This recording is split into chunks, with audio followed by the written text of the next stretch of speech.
Bonjour chers téléspectateurs, bienvenue une fois de plus dans votre émission Les témoignages des miracles et des profils sur la RTVC. La Bible dit, si quelqu'un est en Christ, il est une nouvelle créature. Les choses anciennes sont passées et voici toutes choses sont devenues nouvelles. Et encore, l'évangile est une puissance de Dieu pour le salut de quiconque croit. Ces paroles sont certaines et dignes d'être reçues car à travers les âges, Dieu a opéré des miracles de conversion radicale dans les vies des hommes. Ce fut le cas de Zachée dans le Nouveau Testament, plus précisément dans le livre de Luc, qui, lorsqu'il rencontra Jésus, douanier de son état, a entrepris des restitutions dans le domaine financier qui lui ont coûté 90% de tous ses revenus, pour démontrer au Seigneur Jésus et aux hommes présents sa conversion radicale et sa détermination à suivre le Seigneur. Ainsi, dans notre émission de ce jour, nous voulons dire que le miracle de la conversion est le fruit d'un autre grand miracle. C'est la vraie repentance, qui est un don de Dieu aux hommes dont le cœur est bien disposé et désireux de changer. Il s'appelle Constantin Ekwe. Il est né dans le département de Nyong-Mfumu, plus précisément à Meyo. Lorsqu'il a rencontré le Seigneur Jésus-Christ, il a expérimenté le don de la vraie conversion et le miracle s'est opéré, ce qui a produit une série de restitutions, preuve de la vraie conversion. Alors, qu'est-ce qui se passe véritablement dans la vie d'un homme lorsqu'il rencontre le Seigneur Jésus-Christ?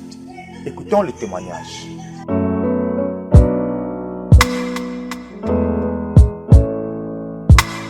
J'ai l'assurance de mon salut, quel avant-goût de gloire divine, racheté de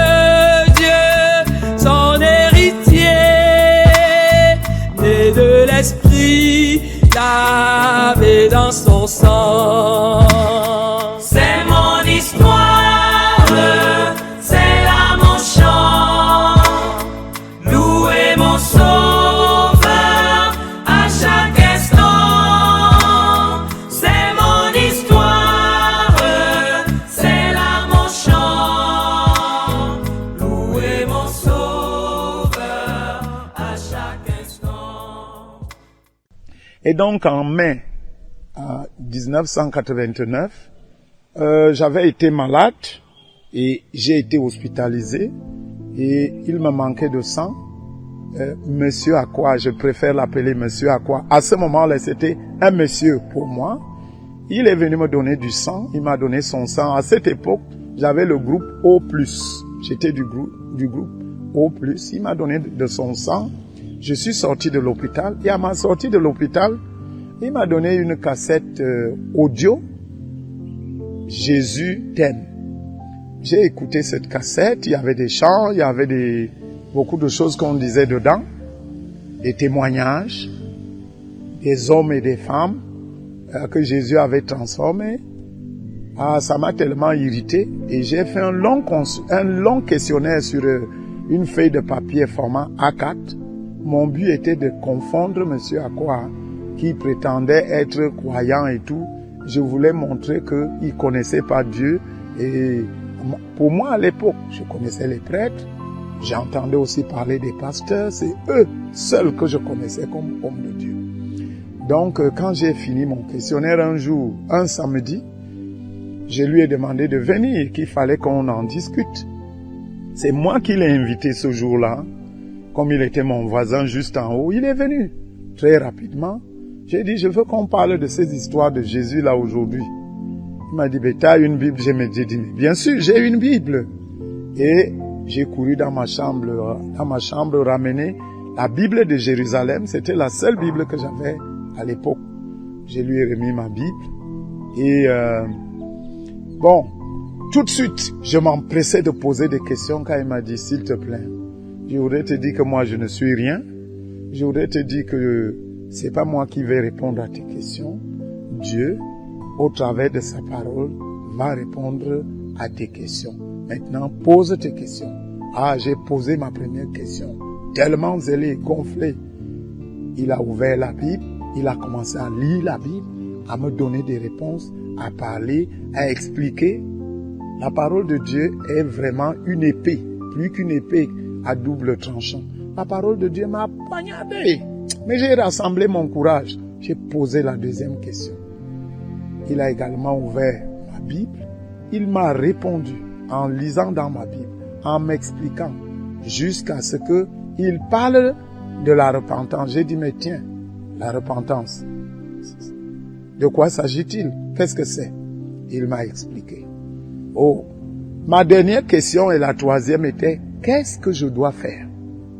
Et là, il m'a dit qu'il faut que je me repente, qu'il faut que j'abandonne le péché, que je donne ma vie à Jésus. Quand j'ai fini de confesser mes péchés, larmes, sueur, morve, et j'ai reçu Jésus dans mon cœur, la joie, mon cœur était comme glacé. Ah, j'étais si content, j'étais si joyeux. Je me suis relevé de là, plein de joie, libre, un autre homme.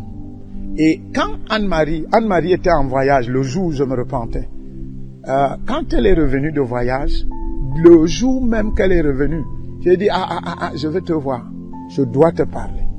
On s'est retiré quelque part. Anne-Marie était étonnée de me voir, moi, m'agenouiller devant elle et lui dit, je te prie de me pardonner A, B, C, jusqu'à, je lui ai tout dit. Parce que je quittais la maison, je disais que je vais faire le sport et ce n'était pas au sport que j'allais. Une dame mariée, une femme mariée m'attendait quelque part devant avec une voiture. Je la retrouvais, je grimpais dans la voiture et nous partions. Cette femme a même appris la vie des hôtels. On pouvait quitter Bertois, on allait à Yaoundé, elle payait le transport aller-retour, elle payait l'hôtel et on allait vivre là-bas et je revenais plein de mensonges. Un jour, elle est même venue à la maison.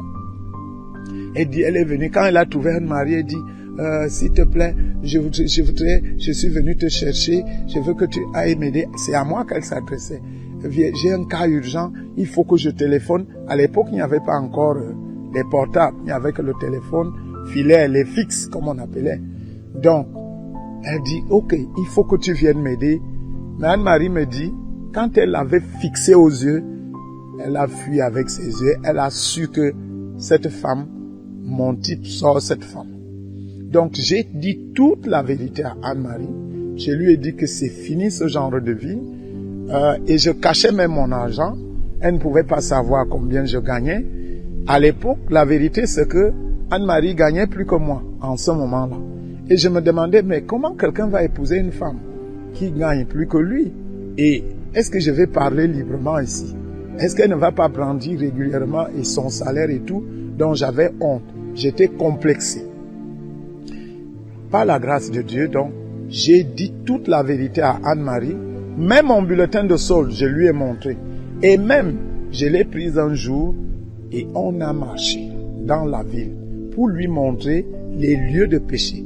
Là où je rencontrais tel, là où je faisais ceci, telle chose avec tel autre. Et même, pour aller rompre au téléphone avec la femme de France, j'ai amené Anne-Marie. Je l'ai appelée. J'ai dit, ok Anastasie, écoute. Je suis devenu un enfant de Dieu aujourd'hui. L'adultère avec toi, c'est fini. Et j'ai brûlé tous les habits qu'elle m'avait envoyés. Là, Anne-Marie n'avait pas encore cru. Anne-Marie me regardait comme un fou et se demandait qu'est-ce qui m'arrive. On avait des draps qu'une fille de chez nous avait volés dans un hôtel. Et elle nous les a balancés à 8000 francs. On a tricoté. J'ai brûlé ces draps-là. Quand le Seigneur m'a rappelé que ces draps sont des draps du vol. Et j'ai brûlé les draps là. C'était des très beaux draps, des grands draps larges, blancs, tricotés. J'ai brûlé ça. Et j'avais un salon que cette femme mariée m'avait acheté. J'ai vendu ça. Tout ce que je voyais qui avait trait au péché. Et dans mon lieu de service, j'ai entrepris les restitutions. J'étais prêt à perdre mon emploi. J'étais prêt à aller en prison. Mais je voudrais vous dire la vérité, il y a une des restitutions qui m'a fait trembler.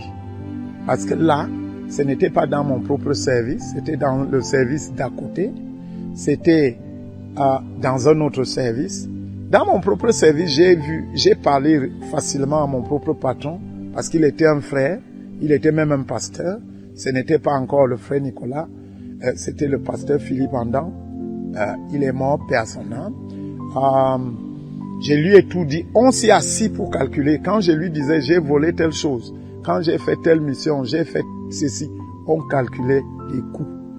Ça m'a coûté ce que ça a coûté. Ça a fait le montant. Et chaque mois, j'allais verser chez lui, en termes de restitution, tous les dommages, les vols que j'ai fait dans ce service-là.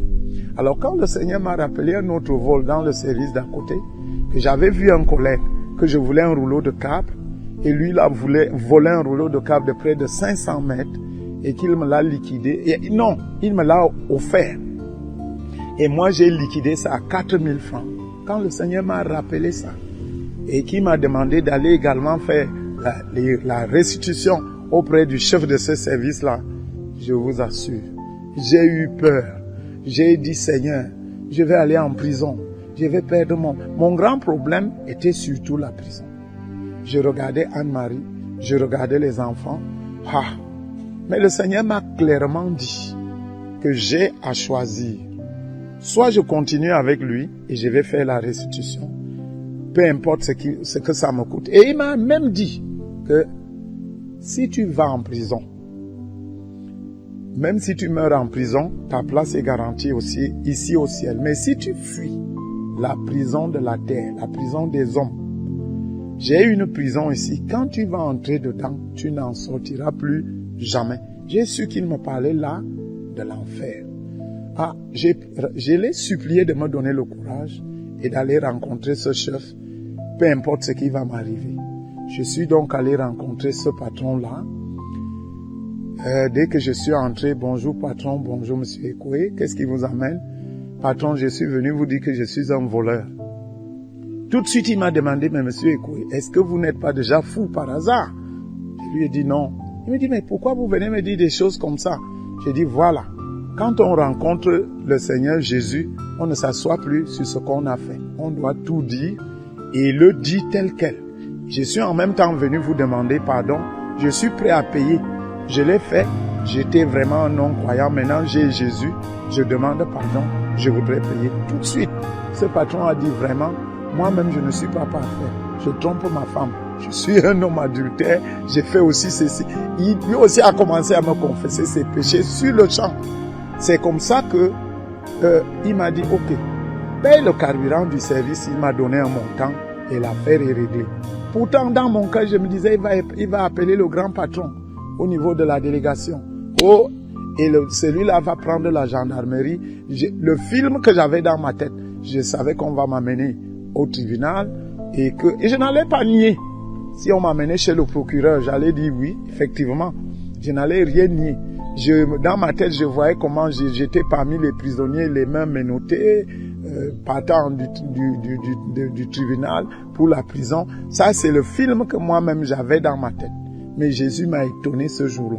Quand j'ai fini de demander pardon à ce patron et qu'on a fini dans un bon dialogue, et ce patron même est devenu mon ami, je voudrais signaler, parce que vous pourriez vous poser la question, qu'est-ce qui s'est passé avec Anne-Marie quand j'ai cru? Aussitôt après que j'ai cru, et que toute la vérité a été dite, tant à ma femme d'aujourd'hui qu'à mon pasteur, là, le frère Nicolas est devenu mon frère.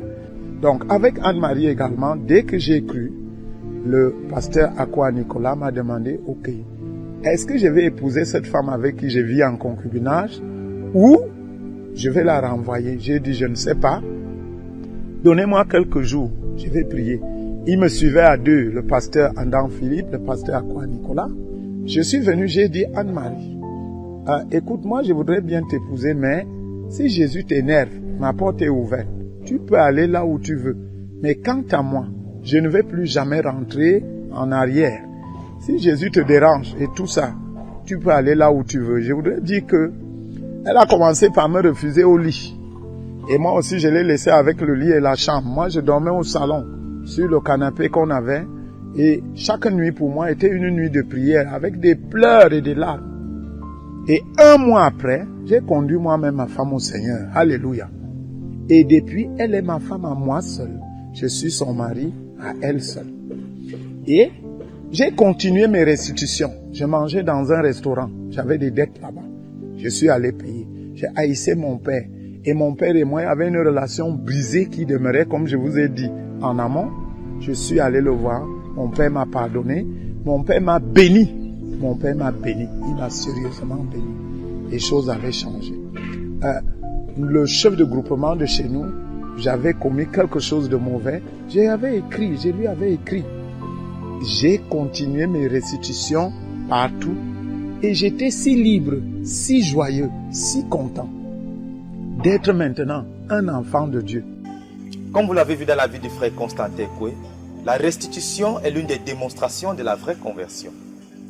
Toi qui ne connais pas encore le Seigneur Jésus, toi qui es encore esclave du péché, nous voulons te dire que tu peux être transformé si tu viens à Jésus. Ou alors, peut-être as-tu rencontré le Seigneur Jésus-Christ une fois, mais tu n'as pas encore opéré toutes les restitutions qui doivent être faites. Nous voulons t'encourager à répertorier toutes les restitutions et à les opérer, et que Dieu te bénisse pendant que tu le fais. Merci pour votre fidélité. Restez scotchés sur la RTVC pour la suite des programmes. Rendez-vous la semaine prochaine. Que Dieu vous bénisse.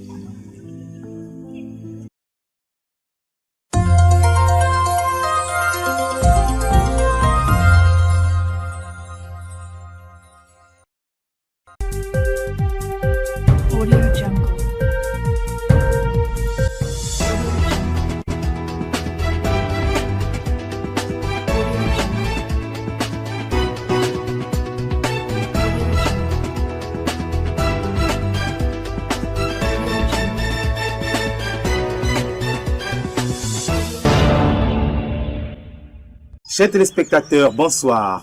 Bienvenue au journal hebdomadaire de Koumé sur la RTVC. La semaine a été marquée par beaucoup d'événements, entre autres la cérémonie de clôture de la deuxième édition de l'Académie de musique ZTF le 21 avril 2019 à Koumé au quartier général. La visite du pasteur Théodore Andossé, leader de la communauté missionnaire chrétienne internationale dans la province spirituelle du Mbam, du vendredi 19 au samedi 20 avril 2019. La visite à Garoua de la dirigeante internationale du ministère aux enfants pour la CMCI, la sœur Rosa Tanga, du 8 au 14 avril 2019. Mesdames et messieurs, voilà pour les titres. Le développement dans un instant.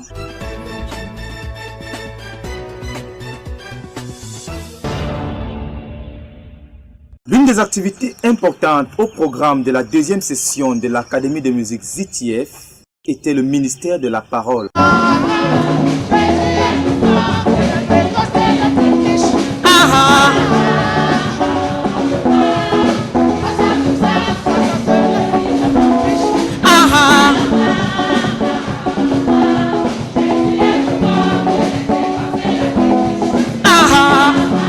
L'une des articulations importantes dans le programme de cette deuxième édition de l'Académie de musique ZTF était le ministère de la parole, en vue de donner une base scripturale à l'Académie afin que la spiritualité de la louange soit une réalité dans notre ministère. Le deuxième jour, le frère Théodore a conclu ses propos, disant que dans notre louange à Dieu, nous devons apporter une musique qui est exaltante. Ainsi, toute musique n'est pas appropriée. Le frère Théodore a continué son message lors de la cérémonie de clôture de l'Académie de musique à partir du psaume 150, duquel il a ressorti le fait que, lorsque nous venons dans la maison de Dieu, l'activité prédominante, c'est la louange. Ayons loué Dieu pour ses hauts faits, pour ce qu'il est et pour son extrême grandeur. Praise the Lord in the sanctuary. Louez l'Éternel dans son sanctuaire. When we come to the house of God, Lorsque nous venons dans la maison de Dieu, the dominant activity is prayer. l'activité dominante, prédominante, c'est la louange. Praise Him in the heavens. Louez-le dans les cieux, Where God dwells, là où Dieu habite. the dominant activity is praise. L'activité dominante, c'est la louange. Praise Him. Louez-le. 13 times. 13 fois, David calls us to praise the Lord. David nous appelle à louer l'Éternel. Nous interpelle, merci, à louer l'Éternel. And in verse 2, Et au verset 2, he tells us why we should praise the Lord. il nous dit pourquoi nous devons louer l'Éternel. Praise Him for His mighty acts. Louez-le pour ses hauts faits. Yes, praise him for the miracles. Oui, louez-le pour les miracles. Praise him for the protections. Louez-le pour la protection, les Praise protections him diverses. for the provisions. Louez-le pour ses diverses provisions. Praise him for his blessings. Louez-le pour ses bénédictions. Praise him for his mighty acts. Louez-le pour ses hauts faits. En conclusion, le frère Théodore a instruit aux étudiants de l'académie que pendant qu'ils apprennent à être habiles aux instruments et à développer leur voix, que leur esprit est un instrument que personne ne peut leur apprendre à utiliser et qu'ils doivent donner à Dieu un esprit pur, afin que leur esprit soit tel que Dieu puisse faire une note pure pour recevoir et traduire les mélodies célestes. Il faut un esprit calme et de la pureté, afin que ce qui est dans les lieux célestes trouve un lieu où se poser comme la rosée du ciel. Au-delà des enseignements, l'académie était également les ateliers au nombre desquels nous trouvons l'atelier des batteries, l'atelier de chant, l'atelier de guitare et bien d'autres. Le lendemain de la clôture, le frère Théodore a tenu un atelier de travail avec les ministres de louange auquel il a communiqué la vision de l'académie de musique, parmi lesquels le besoin des ministres de louange résidant de manière permanente à Koumé, le besoin de quelqu'un qui va gérer et assurer la maintenance des instruments de musique et en prendre soin, le besoin de l'élaboration d'un programme de suivi pour s'assurer que les travaux de l'implantation de l'académie de musique soient exécutés, l'élaboration d'un programme de louange pour la convention et le suivi de l'académie pour savoir qui sont les étudiants permanents en vue. À Dieu soit toute la gloire pour cette deuxième session de l'académie de musique ZTF qui a été un succès. À Koumé, au quartier général, se poursuivent les travaux de construction en vue de la Convention mondiale 2019, au nombre desquels le hall de 25 000 places. À quoi ressemblera donc ce bâtiment une fois achevé? Les détails dans ce reportage de Cynthia Siaka. L'un des principaux projets de construction en vue de la Convention mondiale 2019 est le hall de 25 000 places qui abritera les lieux de réunion. Comme nous l'a confié le frère Joël Taka en charge de superviser les travaux sur le site, les fouilles sont terminées. Il est désormais question d'achever leur correction. La fondation, quant à elle, a déjà été réalisée à environ 50%. Sachant que chacune des 6 fondations à réaliser portera 5 toitures de 30, l'équipe en est à la fabrication des piliers de la première toiture.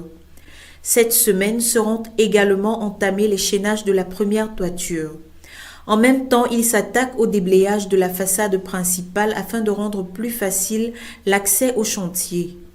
L'avancée des travaux promet un auditorium qui devrait ressembler à la maquette qui en a été faite lors de la phase de conception du projet. Le bâtiment achevé possède 8 entrées sur la façade principale et 8 entrées de chaque côté, facilitant ainsi les déplacements. Du côté est se trouve la sortie qui débouche sur un parking capable d'accueillir 400 à 500 véhicules, tous types confondus. L'entrée principale est munie de 2 centres d'accueil et de réception contenant chacun 2 bureaux. Ils servent à enregistrer les participants, recevoir des requêtes, rechercher des objets égarés et, d'autre part, recevoir un ministère de pasteurs au besoin et ou des soins médicaux. La salle est conçue sous forme d'amphithéâtre permettant une vue panoramique. L'autel, quant à lui, est circulaire. Il facilite le déplacement de l'orateur qui en fait usage. Le décor général de la salle présente des écrans qui permettent les retransmissions de sons et images, ainsi qu'une zone particulière réservée aux instruments et instrumentistes. À l'arrière du bâtiment se trouvent de nombreux bureaux réservés aux pasteurs pour différents ministères à rendre. Les personnes qui attendent d'être reçues peuvent patienter dans le couloir équipé de commodités à cet effet. Les 4 entrées de secours à l'arrière respectent les normes de construction en cas de danger. Ici, des bureaux sont également réservés aux machines et équipements pour gérer les traductions en diverses langues, les images, les vidéos et même les diffusions radio, télévision et streaming en ligne, ainsi que les livres à produire et à présenter pour la convention, sans oublier des toilettes proprement aménagées. Somme toute, le hall est planté sur un décor agréable dans son ensemble où il fait bon vivre. Puisse le Seigneur continuer de soutenir son œuvre, à lui soit toute la gloire. De Koumé pour la RTVC, Cynthia Siaka. La retraite des dirigeants des chambres de prière et des maisons de prière pour toutes les nations a pris effet ce lundi 22 avril. Actuellement en cours à Koumé au quartier général, elle rassemble plus de 400 participants venus des localités camerounaises et de l'étranger. Le reportage de Jacques Potier. La troisième retraite des dirigeants des chambres de prière et des maisons de prière pour toutes les nations est à son 4e jour à la base à Koumé.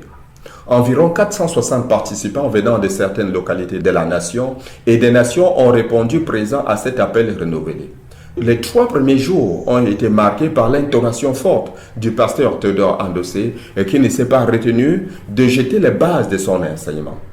Ceci en commençant par un rappel des leçons dispensées pendant les 2 premières éditions. La prière et la vision, la prière et le fardeau.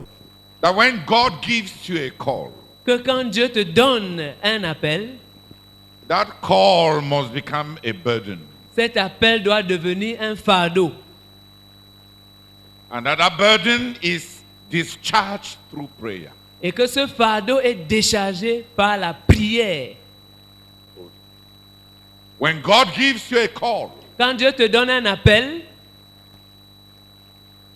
when God enables you to see, quand Dieu te permet de voir, quand Dieu t'accorde de voir, all true vision toute véritable vision produces a burden. produit un fardeau. All true vocation Toute vocation, tout appel véritable produces a burden. produit un fardeau. The call of God L'appel de Dieu existed in the heart of God before you came to existence. existait dans le cœur de Dieu avant que tu ne viennes à l'existence. It was the reason for which He created you. C'était la raison pour laquelle il t'a créé. In the life of our Lord Jesus, Dans la vie de notre Seigneur Jésus, there was a call. il y avait un appel. And that call Et cet appel-là became a burden. était devenu un fardeau. I came to set fire upon the earth. Je suis venu mettre un feu sur la terre. How I am anguished and pressed until it is accomplished. Combien il me tarde que cela soit accompli. He lived with a sense of it, Il a vécu avec un sens de cela. a sense of mission, Un sens de mission. a sense of calling, Un sens de l'appel. a sense of mission, Un sens de mission. a sense of destiny. Un sens de destinée. Ces thèmes ont été suffisamment développés au cours de ces jours, non seulement pour rafraîchir les participants, mais aussi pour donner l'opportunité aux nouvelles personnes de se mettre à jour. La coordination de cette rencontre est assurée par la sœur Esther Kouanan, dirigeante du centre de prière et de jeunes pour la conquête du monde. Elle s'est attelée à entretenir ces vaillants soldats de la prière avant et après les interventions du frère Théodore. Il est à noter également que, depuis hier soir, en commençant par le centre de prière et de jeunes pour la conquête du monde, certains dirigeants de maisons de prière pour toutes les nations ont présenté les comptes rendus des activités menées dans le cadre de leurs ministères respectifs. Ce mercredi, le frère Théodore entame le thème de l'édition en cours qui est « La prière comme ministère », dont nous vous ferons un compte rendu la semaine prochaine. Pour la RTVC, Jacques Kouechi. Le leader de la communauté missionnaire chrétienne internationale, le pasteur Théodore Andossé, a effectué une courte visite inopinée le week-end dernier dans la région de Bafia, où une importante rencontre a eu lieu avec les dirigeants de la province spirituelle du Mbam. Jacques Jundondou était sur les lieux et nous livre ce reportage. Le leader de la CMCI, le pasteur Théodore Andossé, a effectué du vendredi 19 avril 2019 à 20h au samedi 20 avril 2019 à 15h20 une visite impromptue à la province spirituelle du Mbam dans sa base à Bafia. Cette courte visite de 19 heures d'horloge lui a permis de décharger un fardeau consumant alors que le Mbam vibre en phase avec la mouvance actuelle des explosions dans la CMCI. C'est aux environs de 8h47 ce samedi qu'il a fait son entrée dans le hall de l'église de Bafia où plusieurs dirigeants du Mbam étaient déjà rassemblés en attendant l'arrivée de beaucoup d'autres qui allaient les rejoindre au cours de la réunion à cause de la brusquerie de la sainte convocation.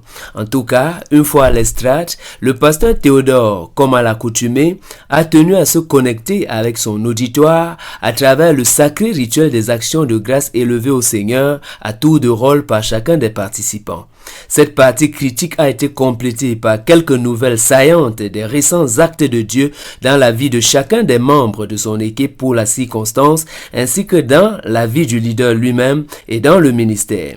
Il n'a pas passé sous silence les défis conjoncturels auxquels ont été confrontés les frères du Mbam ces derniers jours, et la sagesse de Dieu n'a pas fait défaut. Le déblayage ainsi fait, le pasteur Théodore pouvait maintenant livrer la substance du message qui pressait dans son cœur. Le leadership quand on a connu la croissance en effectif. La croissance change les dirigeants. Quand on passe de l'artisanat à l'industriel et à définition des tâches, on définit les priorités et à la nécessité de recruter de nouveaux ouvriers pour combler les postes vacants qui vont d'emblée se présenter. La croissance apporte les plaintes, la direction spirituelle ce n'est pas planer sur les autres. Il y aura des plaintes. Les plaintes suivent la croissance comme les abeilles suivent le miel. Si tu penses que si tu es un bon dirigeant, on ne va jamais se plaindre contre toi, tu te trompes. La croissance apporte les plaintes. Moïse, quand Moïse a prié, Moïse révèle à chacun de nous sa compréhension de ce qu'il comprend comme étant la responsabilité d'un dirigeant. Il a dit, Seigneur, est-ce que c'est moi qui ai accouché tous ces gens? Pourquoi tu me dis, porte-les au pays où j'ai promis à leur père, comme un nourrisson porte ses enfants. Voilà en quoi consiste le leadership spirituel. Pour tout dire, la croissance apporte les problèmes. Ces problèmes changent les dirigeants et cela apporte la croissance. À la prochaine visite, le leader a annoncé qu'on saisira l'occasion pour constituer un corps de dirigeants pour le Mbam. Pour la RTVC, je suis Jacques Jondo.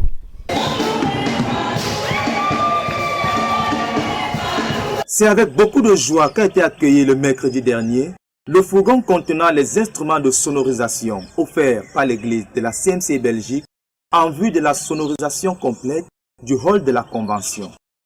La cérémonie de dédicace de ces instruments a été dirigée par le pasteur Théodore Andossé. Le reportage.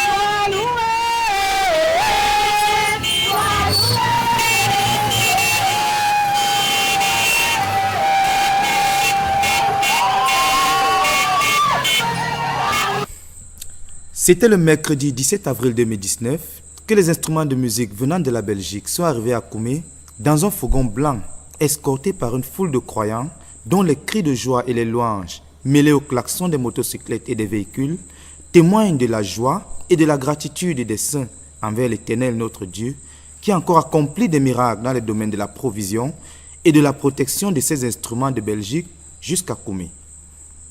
Bien au-delà des réjouissances, il faut comprendre la source.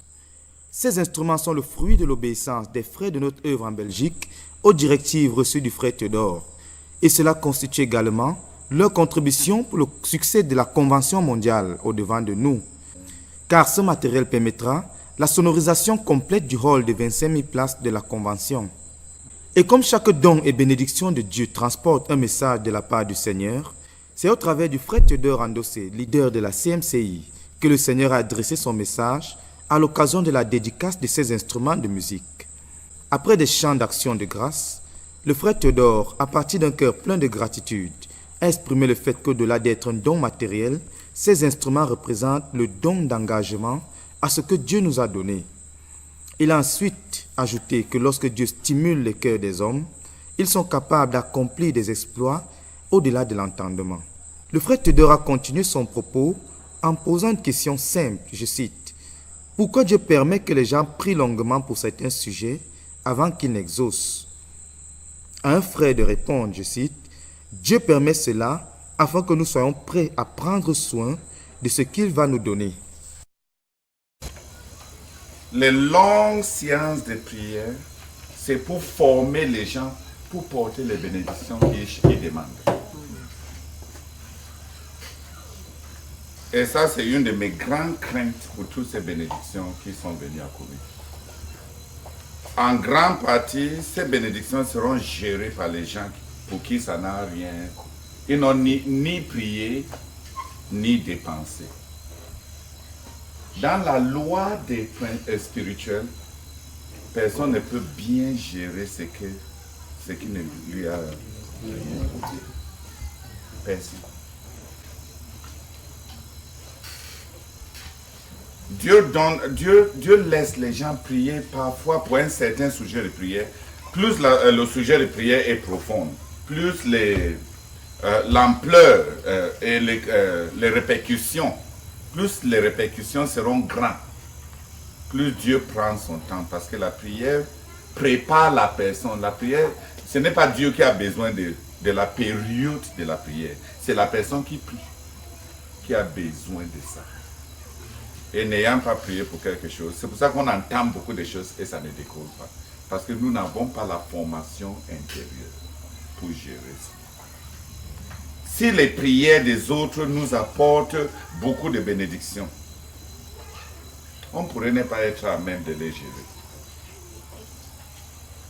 C'est pour ça que beaucoup de nominations se courent. Parce que la personne n'a pas le fond qu'il faut. Le frère Théodore a ajouté le fait que parfois Dieu attend que les gens dépensent le peu d'argent qu'ils ont avant qu'ils pourvoient, parce que celui qui n'a pas dépensé le peu qu'il a ne peut pas gérer l'abondance que Dieu va donner. Car qui a mieux géré pour lui peut mieux gérer ce que Dieu donne.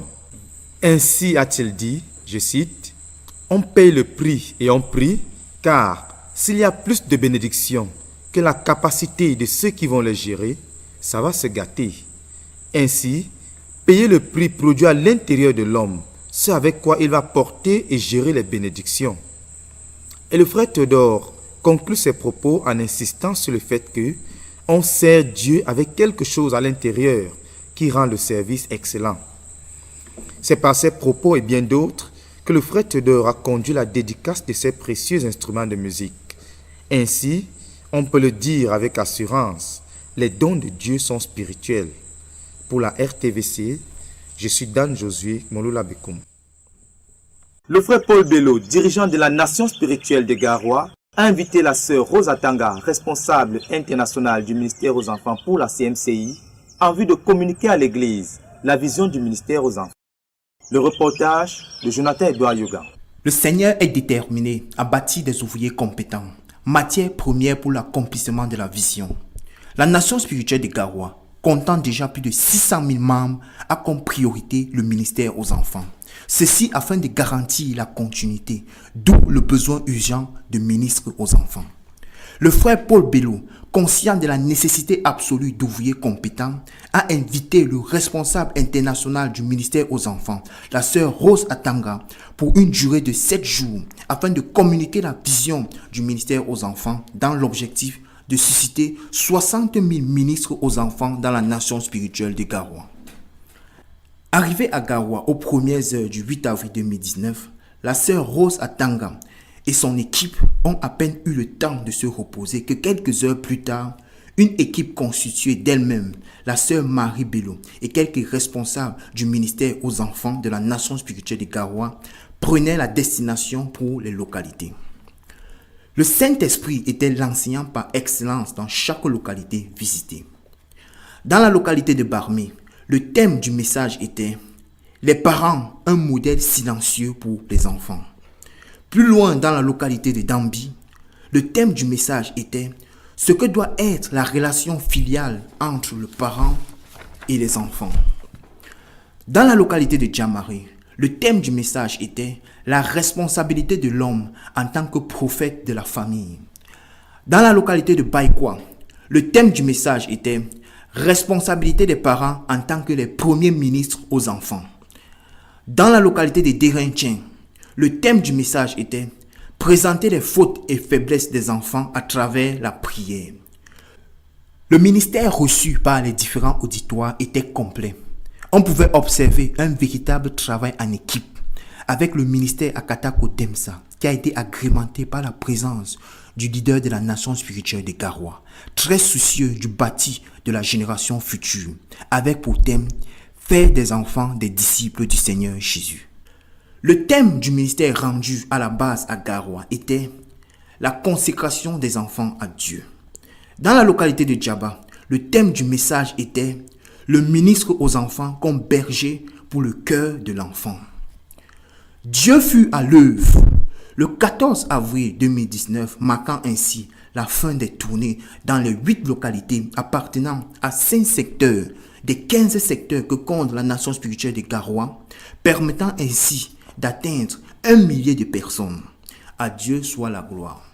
Pour RTVC, je suis Jonathan Yougan depuis Garoua. Voilà, nous sommes parvenus au thème de ce journal.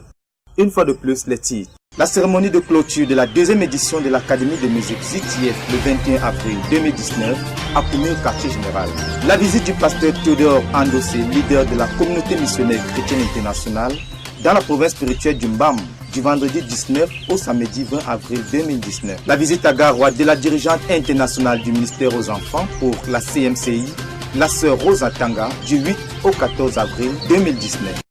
Mesdames et messieurs, merci de nous avoir suivis. Rendez-vous la semaine prochaine. Que Dieu vous bénisse.